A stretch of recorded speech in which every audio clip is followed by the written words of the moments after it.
Brigade থেকে লক্ষ্মীর ভাণ্ডারের প্রচারণায় এক সময়ের আলো ছড়ানো টলিপাড়ার তারকারা নেই এবারের পশ্চিমবঙ্গ বিধানসভা নির্বাচনে।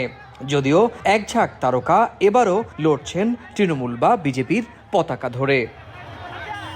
বিধানসভা নির্বাচনে নদিয়ার করিমপুর আসন থেকে তৃণমূলের প্রার্থী অভিনেতা সোহম চক্রবর্তী, বরানগরে অভিনেত্রী সায়ন্তিকা বন্দ্যোপাধ্যায় আর দমদমে লড়ছেন নাট্যকার ব্রাত্য বসু।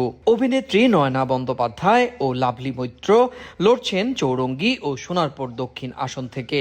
ব্যারাকপুর থেকে চলচ্চিত্র নির্মাতা রাজ চক্রবর্তীও তৃণমূলের প্রার্থী হয়েছেন। তৃণমূলের পক্ষে শুধু টালিপাড়ার ব্যস্ত অভিনেতা অভিনেত্রীরাই নন, কলকাতার দুজন প্রখ্যাত সাংবাদিকও রয়েছেন। খড়দা আসন থেকে লড়ছেন দেবদীপ পুরোহিত, আর কলকাতার বেলেঘাটায় আছেন লেখক, অভিনেতা ও সাংবাদিক কুণাল ঘোষ। তৃণমূলের চেয়ে সংখ্যায় কিছুটা পিছিয়ে থাকলেও ধারে কম নয় বিজেপিও। গেরুয়া শিবিরের হয়ে সোনারপুর দক্ষিণ থেকে লড়ছেন রূপা গঙ্গোপাধ্যায়, টালিগঞ্জ থেকে অভিনেত্রী পাপিয়া অধিকারী, শিবপুর থেকে অভিনেতা রুদ্রনীল ঘোষ এবং শ্যামপুর আসনে প্রার্থী হয়েছেন অভিনেতা হিরণ চট্টোপাধ্যায়। তবে সাংবাদিকদের প্রার্থী করার দৌড়ে তৃণমূলের চেয়ে বিজেপি এগিয়ে।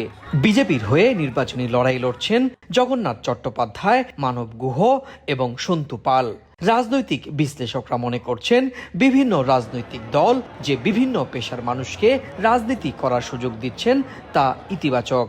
এরা যারা টলিউড, বলিউড, হলিউডের অভিনেতা, তাদের সঙ্গে মানুষের সেইভাবে যোগ থাকে না, কিন্তু সংবাদ মাধ্যমে কর্মীদের সঙ্গে যারা যেহেতু মাটিতে নেমে কাজ করতে হয়, মানুষের পালসটা বুঝতে পারে। সাংবাদিকতাকে আপনি যদি সেই পুরনো দিনের দাদা ঠাকুরের সময় ভাবেন, এটা এখন আর নেই। তার কারণ হচ্ছে যে এটা একটা এমন পেশা হয়ে গেছে যে পেশার সাথে একটা অনেক কিছু লুক্রেটিভ অফার তারা পাচ্ছে। দ্বিতীয় দফায় 142 আসনে রাজনৈতিক দলগুলোর মধ্যে এবার 218 জন নারী প্রার্থী এবং 67 জন মুসলিম প্রার্থী প্রতিদ্বন্দ্বিতা করছেন। সুব্রত আচার্য, সময় সংবাদ, পশ্চিমবঙ্গ, ভারত।